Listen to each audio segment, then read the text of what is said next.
네, 이번 주 토라 포션의 말씀은 신명기 7장에서 11장까지 말씀이고요.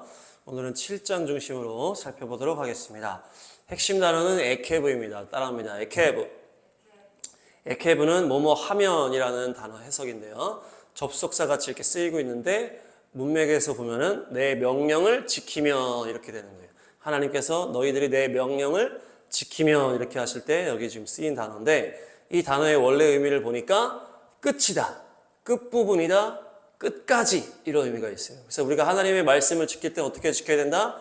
끝까지 지켜야 된다. 끝까지 지켜야 된다. 또 에케브는 또 무슨 의미가 있다? 보상, 상급, 대가 이런 의미가 있어요. 상금, 대가. 그러니까 우리가 하나님의 말씀을 끝까지 지켜내면 어떻게 된다? 하나님의 보상이 있다. 하나님의 상급이 있다. 하나님의 대가가 있다는 얘기예요. 이 단어 안에 이게 다 포함되어 있어요. 에케브 안에. 근데 또 이 에케브는 어디서 온 단어냐? 아카브에서 온 단어다. 아카브.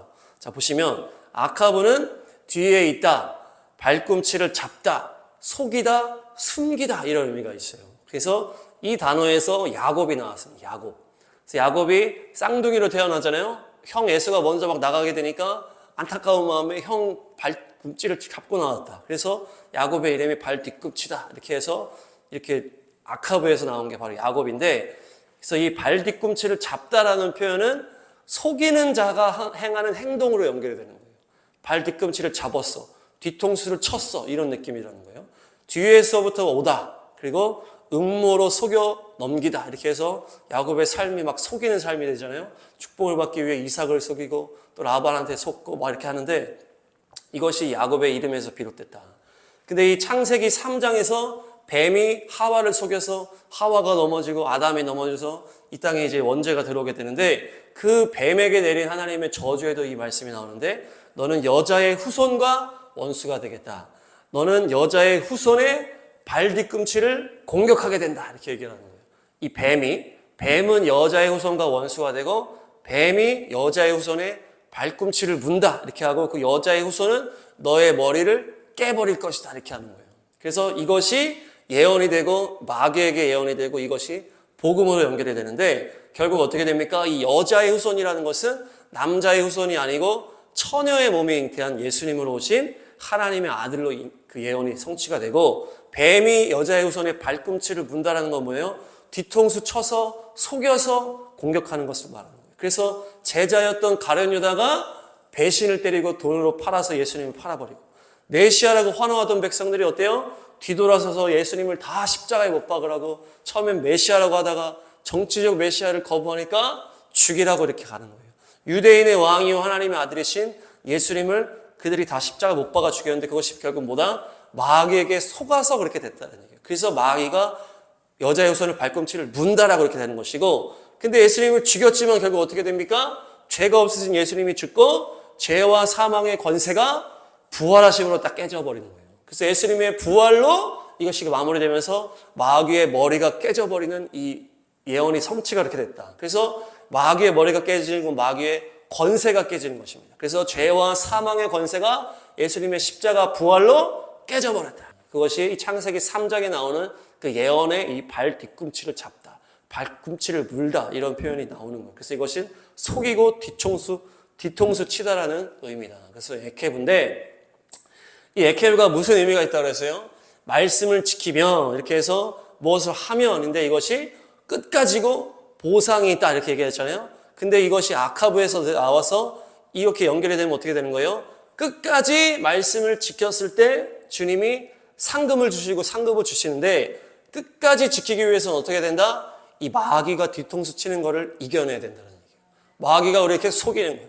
우리 속이고 죄로 유혹하고 결국에 넘어뜨리게 하기 위해서 어떻게든 막 이렇게 하는 거예요. 그것을 이겨내야 끝까지 말씀에 순종할 수 있다라고 이 에케브 단어 안에 이렇게 다 들어가 있는 거예요. 얼마나 이 놀라운 이 히브리어 안에 이렇게 있는지. 그래서 이 말씀을 끝까지 지켜야 된다는 것이 오늘의 핵심입니다. 핵심 이제 주제입니다. 그래서 끝까지 지키는 건 마귀의 속임을 이겨야 된다. 자, 따라합니다. 끝까지 이기자. 마귀의 속임을 이기자. 그래서 우리가 2단이라고 얘기를 할 때 어떻게 하는 거예요? 끝단, 달을 이렇게 되는 거예요. 그래서 2단이다. 달은 끝이다. 끝이 다르다고 하는 것이 결국 2단이고, 결국에 마지막에 넘어지게 만드는 것이 이단이라는 건데, 우리가 이슬람이나 카톨릭을 보면 어때요? 뭐 거기에도 막 성경에 겹치는 내용이 있고, 카톨릭도 막 성경 거의 같이 쓰고 있고 그렇게 하는데, 이들은 사실은 마호메트를 섬기고 마리아를 섬기기 때문에 이단이라고 보기도 애매해. 이거는 그냥 이교도라고 봐야 돼. 카톨릭 우리가 막 거의 같은 가족이라고 얘기하지만 마리아 숭배를 전면에 내세우고 있기 때문에 이거는 거의 이교도라고 봐야 되고, 엄밀히 말해서 이단은 거의 똑같은데 마지막에 넘어뜨리는 게 이단이라는 거예요. 마지막에 자기 속셈이 드러나는 것이에요. 마지막에 마귀에게 넘어지게 만드는 누룩을 뿌리는 게 이단이라는 거예요. 그래서 이단은 좀 더 디테일한 문제라는 거예요. 그래서 한국 교회가 영적으로 막 무뎌지니까 막 사람 모이고 막 역사 일어나고 막 성령 사역만 하면 그냥 무조건 이단 취급하고 막 해놓고 보고 막 이런 순간, 이런 분위기인데, 사실 이 이단 문제는 우리가 인식하는 것보다 더 어렵고 교묘하고 우리도 알 수 없는 그런 문제가 있다는 얘기예요. 사람의 마음 깊은 곳까지 죄의 장아찌가 되었다고 그렇게 표현하잖아요. 깊은 곳까지 타락한 존재가 우리이기 때문에 이 세상은 또 너무나 악하고 마귀가 계속 교묘하게 우리를 어떻게든 넘어뜨려 가기 때문에, 특별히 지금 또 마지막 들어가면서 미혹이 더 이렇게 너무나 강력합니다. 그렇기 때문에 내가 교주다, 내가 뭐 재림 예수다, 내가 메시아다, 내가 말하는 것만 맞다, 이렇게 하는 거는 너무 쉬운 이단이야. 그리고 요즘에 또 믿음으로 인한 거를 거부하고 성화를 거부하는 이단이 또 있잖아요. 성화를 거부하는 어떤 구원파라든지 이런 거는 사실 쉬운 이단이라고 볼 수 있다. 그리고 또 겉으로 드러나는 걸로만 이단을 판단하기도 어려워요. 올바른 길을 가는 사람도 그 사람 안에 있는 어떤 성품적인 문제나 어떤 시간이 필요하기 때문에, 성령의 열매를 맺기 위해서 시간이 필요한 사람이기 때문에 올바로 가고 있지만 겉으로 부족한 부분이 있을 수 있다는 거기 때문에, 그래서 겉으로만 판단할 수도 없다. 그러니까 이 이단이 너무나 어려운 문제라는 거예요. 그래서 뭐 신천지나 이런 데는 그냥 우리가 다 이거는 다 이단입니다 당연히 해야 되지만은, 우리가 교회 기본적인 성전 안에서도 이단이 되지 않도록 이끌어가는 것도 이단 문제라는 거예요.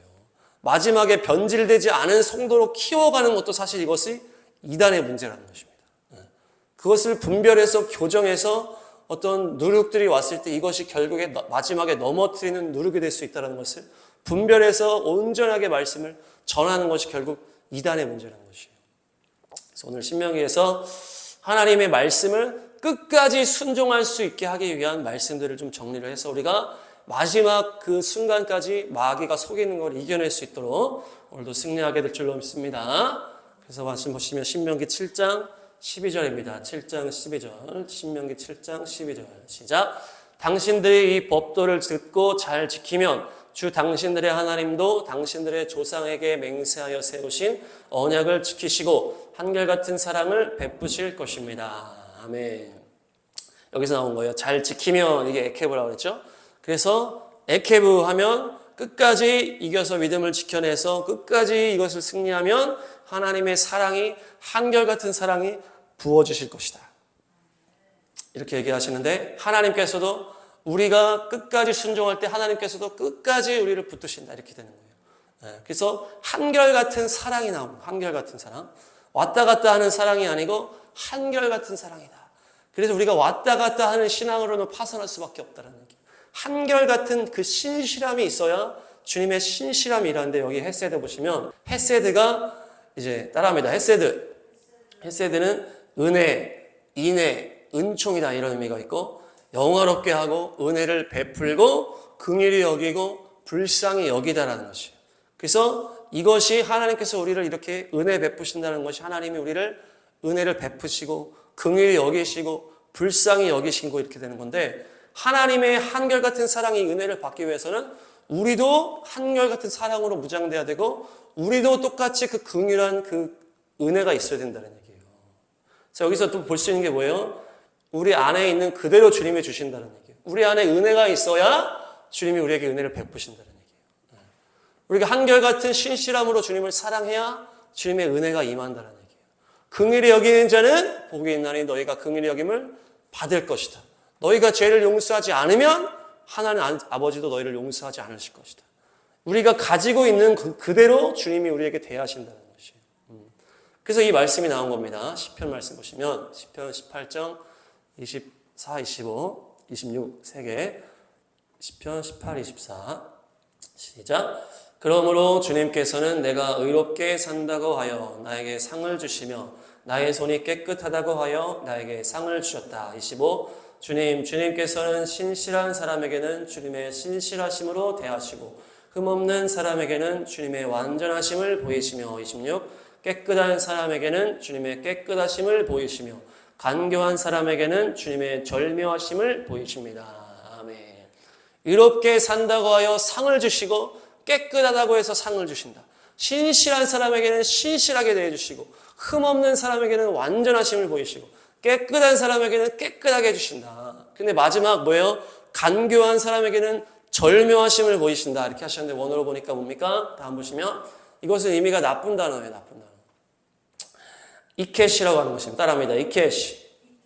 이케시는 흠이 있는 이라는 거예요. 흠이 있는 사악한 거짓된 사람에게는. 그러니까 간교한 사람이라고 한 그 단어가 뭐예요? 흠이 있고 사악하고 거짓된 사람에게는 주님이 절묘하심을 보인다 이렇게 했는데 이것은 좋은 단어가 아닙니다. 파탈이라는 단어입니다. 파탈. 자, 따라합니다. 파탈. 파탈은 꼬인, 속이는, 씨름하다 심술궂은 이런 의미예요. 심술궂은. 그러니까 주님께서 이 악하고 거짓된 사람에게는 주님도 심술궂게 그를 속이겠다라는 얘기예요. 그 사람이 가지고 있는 그대로 대하신다는 얘기가 여기에 들어가는 거예요.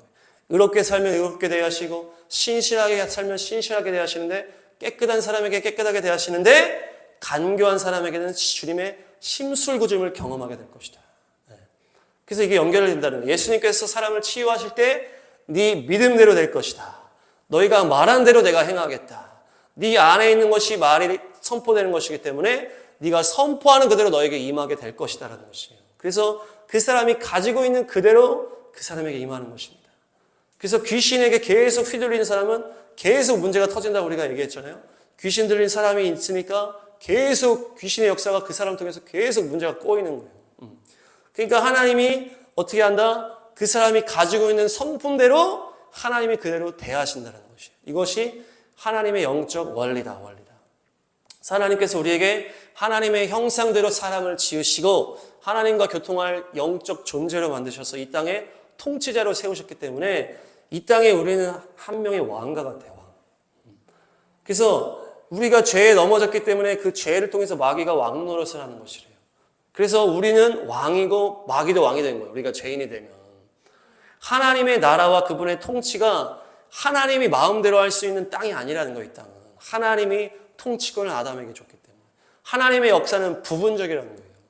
그래서 무조건 하나님은 사람을 통해서만 일을 하시고 사람이 통로가 되게 하시는 거예요.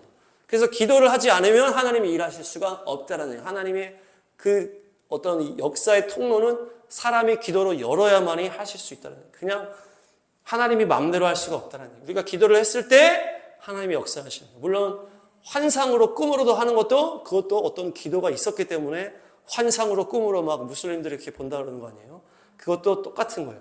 사람이 일하지 않고 하나님이 일하는 것 같잖아요. 그 환상이나 꿈도. 근데 그것도 기도를 통해서 일을 하신다는 얘기예요.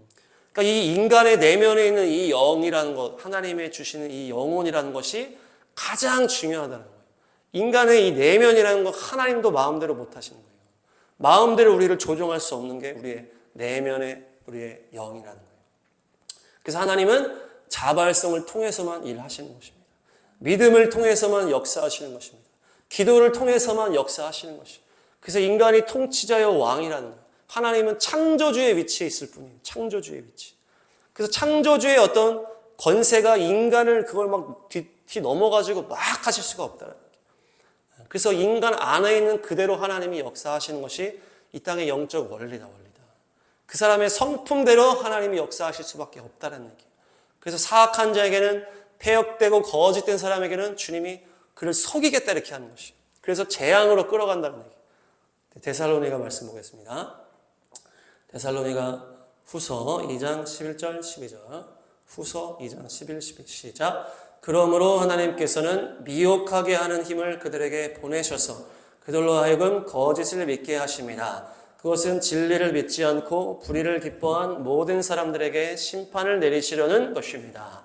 아멘. 진리를 믿지 않고 불의를 거부한 사람은 어떻게 된다는 거예요? 주님이 그들을 심판하기 위해서 그를 속이겠다는 얘기예요. 그를 속이겠다는 거예요. 주님이 미혹을 주님이 푸신다는 얘기예요. 그래서 더 거짓으로 속여서 더 죄짓게 만들어서 결국에 심판하기 위해서 주님이 그렇게 하신다는 얘기예요. 그래서 우리 안에 그 믿음과 우리 안의 말과 우리의 성품이 그대로 그 같은 결과를 가지고 온다는 것이에요. 분노하는 사람은 또 다른 분노하는 사람을 만나게 되는 것이에요. 음란한 자는 또 다른 음란한 자를 만나게 되는 것이에요. 말로 죄짓는 자는 결국 또 말로 죄짓는 자를 만나게 되는 것이에요. 돈 밝히는 사람은 또 돈 밝히는 사람을 만나게 돼요. 또 사기당하는. 부정적인 사람은 또 부정적인 사람을 또 만나게 돼요. 그래서 서로 피해를 입히고 서로 부정적으로 이렇게 비판을 받지 아니하려거든 비판하지 말라라고 하신 말씀이 그 영적인 원리다. 사랑을 베풀면 사랑을 베푸는 사람을 만나게 되는 것이고, 거룩함을 유지하면 거룩한 사람을 만나게 되는 것이고, 교만함을 가지고 있으면 교만한 사람을 또 만나게 되는 것이고, 이것이 영적 원리다. 하나님이 이것을 일부러 이렇게 대하신다라기보다는 이 세상의 영적 원리가 그렇다는 것이에요. 하나님이 얘가 막 이렇게 하네, 나도 이렇게 해야지 막 보복하고 막 어떤 하나님의 감정으로 막 하신다는 게 아니고, 이 땅의 영적 원리가 이 땅의 왕으로 우리를 세우셨기 때문에 그렇게 된다는 얘기예요. 우리가 어디에 집중하느냐에 따라서 그 사람의 인생이 그대로 올라간다는 얘기예요. 우리가 보고 우리가 원하고 우리가 듣고 하는 모든 것이 우리를 인도하고 우리를 생각을 우리의 걸음을 인도하고 우리가 만나는 모든 것도 그렇게 결정된다는 것이에요. 그래서 이 작은 모든 것들이 결국에는 마지막에 넘어지는 이단과 같은 역할을 할 수 있다는 얘기예요. 우리 안에 있는 작은 것들이. 하나님의 말씀에 결국에 순종하지 못하게 우리를 미혹하게 만들고 결국 내가 뿌린 씨앗에서 그것을 거두게 된다는 것이죠. 모든 것은 그대로 대가를 지불하게 된다는 것이죠. 주님의 자비하심을 받기 원하시면 자비하심을 뿌리시기를 바랍니다. 주님의 채우심을 받기를 원하시면 누군가를 채워주시기를 바랍니다. 이것이 믿음의 원리요 영적인 원리다. 다음 말씀 보시면 신명기 7장 16절 신명기 7장 16절 7장 16절 시작. 당신들은 주 당신들의 하나님이 당신들에게 넘겨준 모든 민족을 전멸시켜야 합니다. 그들에게 동정을 베풀어도 안 되고 그들의 신을 섬겨서도 안 됩니다. 그것이 당신들에게 올가미가 될 것이기 때문입니다. 아멘. 우리가 주님을 끝까지 말씀을 순종하기 위해서는 어떻게 된다? 우리 안에 어둠을 전멸시켜야 된다. 어떤 우상의 누룩이 조금도 있으면 안 된다는 거예요. 그것은 결국 마지막에 올가미가 된다는 얘기예요. 그래서 전멸시켜라. 그래서 다 죽여라. 동정을 베풀지 마라. 어린아이고 여자고 다 죽여야 된다는 얘기예요. 그렇지 않으면 그것이 결국에 누룩이 되어 마지막에 넘어진다. 수많은 사역자와 성도들이 계속 잘하다가 어떻게 되는 거예요? 마지막에 넘어지는데 그것은 결국 뭐예요? 그 전에 계속 그 속에 작은 것이 있었다는 얘기예요. 원래 없다가 갑자기 생겼던 게 아니고 작은 것이 계속 있었어요. 그것을 대수롭지 않게 냅둔 거예요. 왜냐하면 그 사람의 그 죄악이 이 상황을 만나지 않았기 때문에. 근데 그것이 자기가 이 죄를 질 수 있는 상황이 딱 만나니까 마지막에 그렇게 터져버렸다는 얘기예요. 돈에 대한 작은 욕심, 음란에 대한 작은 욕심, 권력에 대한 작은 욕심이 자기가 그 상황에서 되지 않았을 때는 그게 나오지 않고 있다가 그것을 처리하지 않고 있다가 마지막에 넘어지는 것이에요. 자기에게 힘이 생기고 그 상황이 되면 자기 안에 처리하지 않았던 작은 것들이 결국에 넘어지는 거예요. 넘어지는 그 기점이 되는 것이. 결국 넘어지면서 문제가 됐을 때 원래 있었던 그것이 괜찮아 하면서 넘어갔기 때문에 마지막에 넘어지는 올가미가 되었다는 것입니다. 우리 안에 아주 작은 죄일지라도 십자가에 못 박고 내려놓으시기를 바랍니다. 다음 말씀 보시면 신명기 7장 17, 18입니다. 신명기 7장 17, 18 시작. 당신들이 혼자 생각해 그 민족들이 우리보다 많은데 어떻게 우리가 그들을 쫓아낼 수 있겠는가 하고 걱정할 수도 있을 것입니다. 18절. 그러나 그들을 두려워하지 말고 주 당신들의 하나님이 바로와 모든 이집트 사람에게 하신 일을 잘 기억하십시오. 아멘. 마지막에 넘어지는 또 한 가지 문제가 뭐냐? 원수에 대한 두려움이라는 거예요. 삶의 문제에 대한 두려움이라는 거예요. 재정의 문제에 대한 두려움이라는 것이에요. 이 세상의 문제가 커 보인다는 것이에요. 그것이 두려움으로 두려우게 되는 것이에요. 그래서 이 두려움 때문에 결국 마지막에 넘어지는 것이에요. 사실 인간이 참 강해 보이지만 아주 미약한 존재가 바로 거기서 알 수가 있어요. 믿음에서 떠나는 순간 바로 두려움이 찾아오는 거예요. 바로 의심이 찾아오는 것이에요. 그래서 베드로가 예수님을 바다에서 만나서 예수님이 오라 하니까 베드로가 가잖아요. 바다 위를 막 걷잖아요. 그때 이 파도를 딱 보는 순간 바로 두려움이 들어오는 거예요. 그래서 빠져들어가니까 예수님이 잡아주시면서 뭐라 그러십니까? 베드로야 왜 의심하느냐 이렇게 하는 거예요. 그 두려움과 의심이 같이 간다는 얘기예요. 인간이 그렇게 연약해. 잘 가고 있다가 한번 보는 순간 바로 두려움이 찾아오고 바로 그것이 의심이 되어 믿음이 넘어져 버린다는 것이에요. 인간이 그렇게 연약한 거예요. 그러니까 우리가 믿음에서 믿음으로 승리해서 승리로 주님만 바라보고 가야 된다는 얘기예요. 이것이 어차피 우리 힘으로 하는 게 아니기 때문에 예수님이 이미 다 승리하셨기 때문에 그 위에서 이탈하는 순간 어떻게 된 거예요? 내가 내 힘으로 한다고 생각하는 순간 그 율법주의에 빠지는 순간 바닷물에 빠져들어가는 거예요. 그 바다는 세상을 상징하는 그 세상의 어둠 속으로 빠져들어가는 거예요. 내 나약함에 집중하는 순간 부정적으로 느껴지고 마귀의 공격이 우리 안에 역사하게 돼요. 그러면 바로 의심과 두려움이 들어오는 거예요. 우리의 행위로 우리가 이기는 게 아니라는 것이에요. 기도를 하는 것도 우리가 행위로 해버리면 안 되는 것이에요. 믿음으로 기도를 하는 것이지 어떤 상황이 오면 이렇게 기도해서 이 행위로 이거를 대적해야 된다. 이것이 공식이 돼버리면 안 되는 거예요.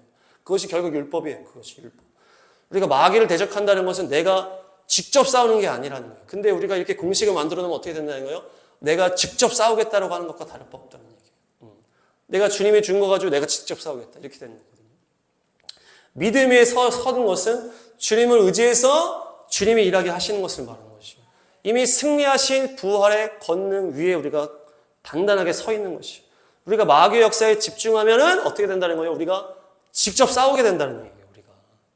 우리가 직접 싸워서 이길 수가 없다. 마귀에게 결국 끌려갈 수밖에 없고 마귀의 그 속임에 넘어갈 수밖에 없는 거예요. 하나님의 영광에 집중이 되어서 그 영광에서 믿음으로 주님만 바라보면서 나가는 거예요. 그럼 주님이 전쟁을 하시는 거예요. 주님이. 우리가 또 다윗 뮤지컬에서도 봤잖아요. 다윗이 막 전쟁만 계속 하다가 보니까 어떻게 돼요? 주님과 관계가 멀어져 버리니까 자기가 계속 전쟁하는 거 아니에요. 그러니까 결국에 주님이랑 멀어지니까 밧세바한테 넘어지는 거예요. 그러니까 죄를 짓게 되는 거예요. 선한 데는 지혜롭고 악한 데는 미련하라는 것이에요. 죄를 안 짓는 게 이제 미련한 것이라고 연결할 수도 있지만 죄에 대해서 집중해서 그것을 다양하게 안다고 그 죄를 이기는 능력에 임하는 게 아니라는 것입니다. 제가 이제 뭐 청소년 사역을 할 때도 이제 막 발세에 대한 얘기를 막 들으면서 막 이 세상에 어떤 어둠의 주관자들이 있다. 막 프리메이슨, 일루미나티가 있다. 막 돈으로 막 이 세상을 막 사단을 숭배하게 만드는 그런 존재들이 있다. 막 이런 거를 저도 깨닫고 나서 이거를 청소년들한테 막 전했단 말이에요. 근데 이게 해보다 보니까 이게 할 필요가 없는 걸 알게 됐어요. 뭐예요? 이걸 알려준다고 해서 이 애들이 그것을 이길 능력이 임하는 게 아니라는 거예요. 알려준다고 이길 힘이 주어지는 게 아니라는 거예요. 어떤 경각심을 위해서 이것도 기본적인 거는 좀 알려줄 필요는 있겠지만은 결국 그들이 하나님을 언제나 얼마나 경험했느냐에 따라서 하나님의 사랑이 얼마나 부어지느냐에 따라서 그것을 이길 수 있는 것이지 알고 있다고 이길 수 있는 게 아니라는 것을 깨닫게 해주시는 거예요. 그래서 이것을 이제 더 이상 뭐 얘기할 필요가 없겠다. 이렇게 된 거예요. 그러니까 마귀에 대해서 정확하게 안다고 해서 우리가 그것을 마귀를 이길 수 있는 게 아니라는 거예요. 주님의 능력이 부어지고 주님의 사랑이 부어질 때 우리가 이길 수 있는 것이다. 그래서 마귀의 역사는 대충만 알아도 된다. 대충만 알아도 된다. 그냥 마귀가 있어. 마귀는 결국에 어떤 존재예요? 예수님의 보혈과 십자가의 능력, 부활의 권능으로 마귀는 이미 머리가 박살난 놈이야. 그렇게 마귀는 아무것도 아니라는 것으로 알아야 되는 것이에요. 믿음에서 믿음으로만 가면 되는 것이에요. 성경에서 마귀의 역사를 사실 그렇게 많이 다루질 않았어요. 주님이 많이 안 넣으신 것 같아요. 마귀의 역사가 이 세상에 많이 있었겠지만은 주님이 자세히 우리한테 알아봐 줘야 우리가 알아봐야 도움이 안 된다고 주님이 그렇게 결론을 내리신 거예요. 그러니까 마귀가 역사에서 어쩌고저쩌고 한 거를 별로 안 넣으셨다. 별로. 그냥 하나님께서 이스라엘 민족을 이끌어 가시는 것들. 인간이 연약하여서 그래서 그들이 막 불평했지만 하나님의 어떤 이런 것들. 하나님의 일만을 성취한 것을 성경에서 말하고 있는 거예요. 마귀는 어떤 존재예요? 뱀으로 와가지고 조잘대리는 그런 존재로. 물론 계시록에는 막 좀 나오지만은 결국 추락한 천사로 주님의 심판받아 머리 깨진 자로 이렇게 나오는 거예요. 우리가 마귀에 대해서 장황하게 이야기하게 되는 것은 지금 말했지만 결국에 마지막에 넘어질 수 있는 두려움을 푸는 누르게 될 수 있다는, 그것을 결국 이단의 속성으로 들어갈 수 있다는 얘기예요. 그래서 귀신론이 이단 정죄 받은 게 이런 원리다. 그걸 알아서 막 이렇게 하는 거는 좋지만은 너무나 많이 아니까 어때요? 그것이 두려움으로 열매를 맺게 되는 거예요. 그것이 누르고 남을 수 있게 됩니다. 그 성경에서 예수님이 귀신을 쫓을 때도 어때요? 귀신이 쫓으니까 떠나가는 거예요. 뭐 넘어졌다 이런 표현도 있고 뭐 당신은 하나님이신 이렇게 막 얘기하기도 하지만은 정말 심플하게 성경은 그냥 말하는 거예요. 나가라니까 나가고 넘어졌다 일어나고. 근데 인간은 어때요? 그걸 계속 그걸 계속 어떻게 인간들은 막 네가 어떻게 들어가 어디에서 막 나타나서 말을 계속하면서 막 계속 이런 거를 드러내게 하는 게 그 인간의 연약한 속성이라는 거예요. 그거 알아봐야 도움이 안 된다는 얘기예요.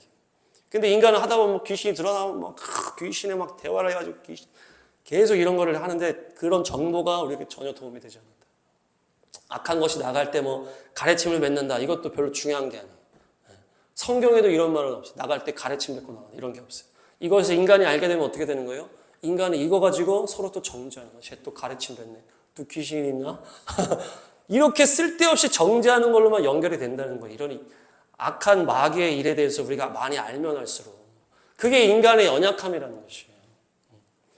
그래서 하나님은 악한 영이 이렇게 하는 걸 자세하게 안 알려주시는 거예요.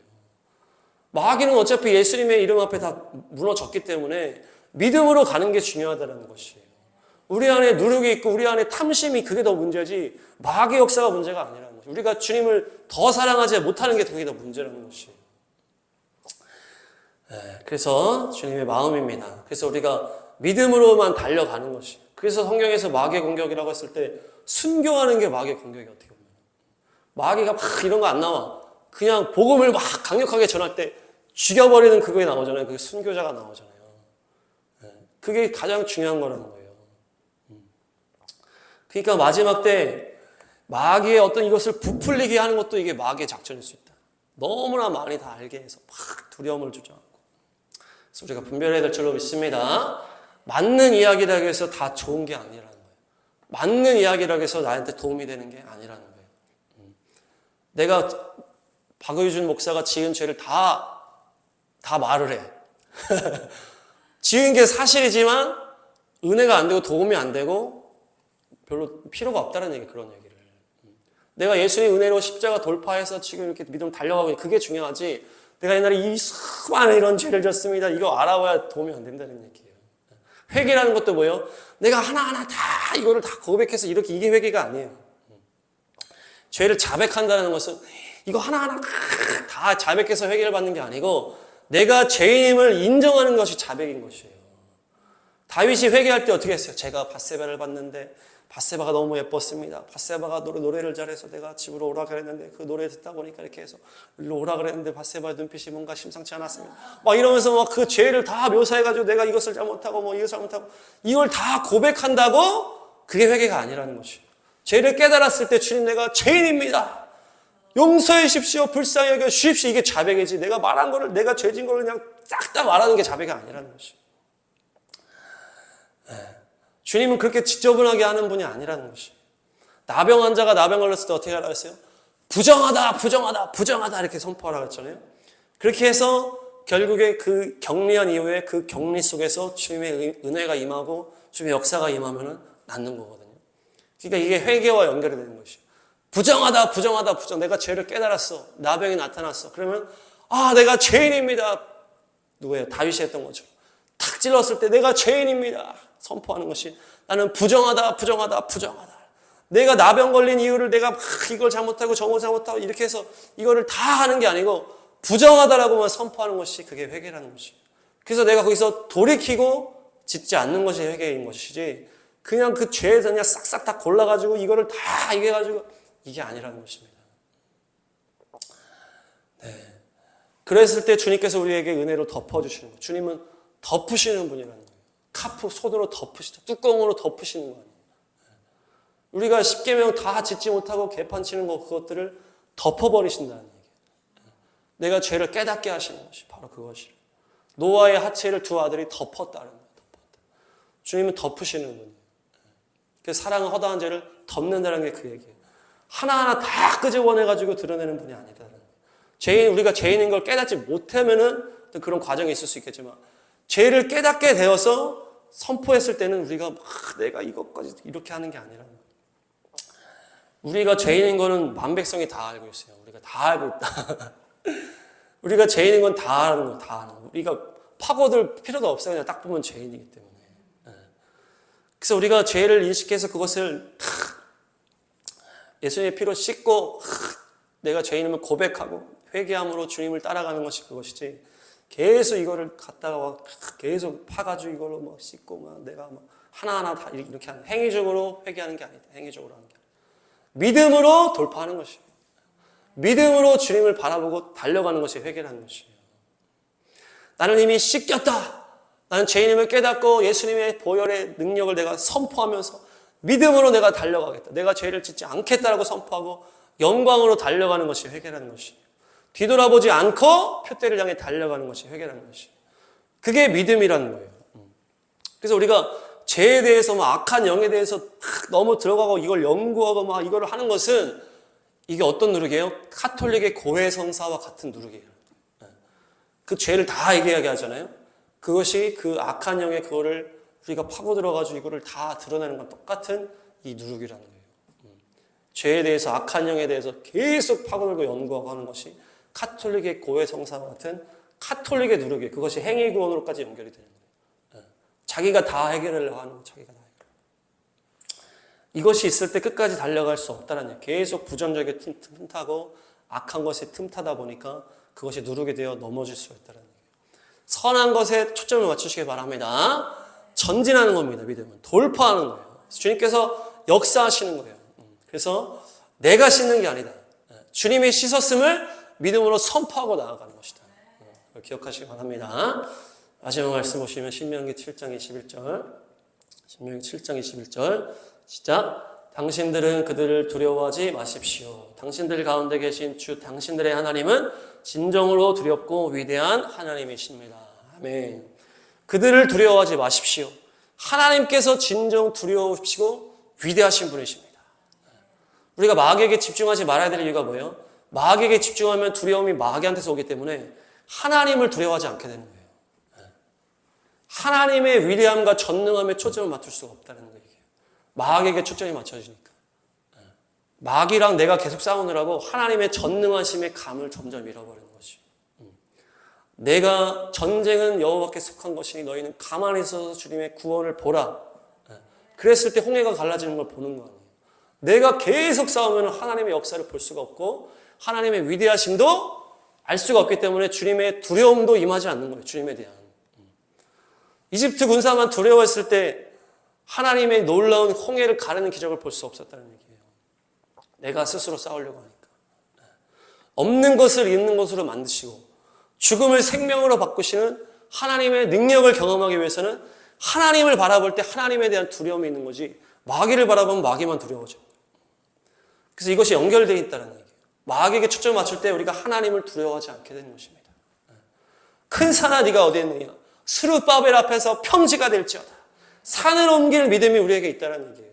그것이 성령의 사람 스룹바벨에게 있는 것처럼 우리에게도 있는 줄로 믿습니다. 예수님의 이름에 모든 능력이 있는 것이에요. 부활의 권능의 모든 것을 이기는 것입니다. 마귀는 우리에게 어떻게 할 수가 없는 것이에요. 마귀는 이미 십자가에서 다 머리가 박살내고 보혈의 능력 앞에 다 끝장난 존재라는 것이에요. 이것을 우리가 믿음으로 달려가는 것입니다. 정리하겠습니다. 에케브는 결국 하나님의 말씀에 순종하면이라는 단어인데 끝까지 가는 것이다. 끝까지 갔을 때 보상을 해주신다. 이것은 아카브에서 나오는데 발 뒤꿈치를 잡아서 마귀가 우리를 결국에 넘어뜨리게 하기 위해서 우리를 속이려고 하는 그 단어가 있는데 그것을 우리가 끝까지 이기기 위해서는 이것을 속임을 이겨야 된다. 한결같은 사랑으로 우리가 주님을 변함없이 사랑해야 되는데 우리 안에 있는 그대로 주님이 우리에게 부어주시는 이 영적 원리가 있다. 그래서 선한 자에게는 선하게 해주시고 악한 자에게는 악하게 대하신다. 그래서 우리의 초점이 중요하고 우리의 성품이 중요하고 우리의 믿음이 중요하다는 것이에요. 그래서 우리 안에 우상을 제거해야 된다. 그것이 작은 노력이 결국에 마지막에 넘어뜨리게 될 수가 있다. 그래서 지금부터 우리에게 모든 작은 것들까지 다 십자가에 못 박고 내려놓자. 마지막은 마귀에게 초점을 맞추면 우리가 두려움이 그쪽으로 임하고 하나님 앞에 초점을 맞출 수가 없다. 그래서 우리가 인간이 연약한 존재이기 때문에 좀만 한눈을 팔아도 땅만 바다만 잠깐만 봐도 두려움과 의심이 들어오는 존재이기 때문에 우리는 마귀는 그냥 하나님께 머리 깨진 존재라고만 알고 주님만 바라보고 가는 것이다. 오직 예수님께만 집중할 것이다. 내 죄에도 집중할 필요가 없다. 마귀를 두려워할 필요가 없다. 하나님만 두려워하고 주님만 바라보면 주님이 다 일하시고 승리하게 하신다. 오직 하나님의 능력이 우리를 승리하게 하실 줄로 믿습니다. 믿음에서 믿음으로, 영광에서 영광으로 달려가시기를 축복합니다.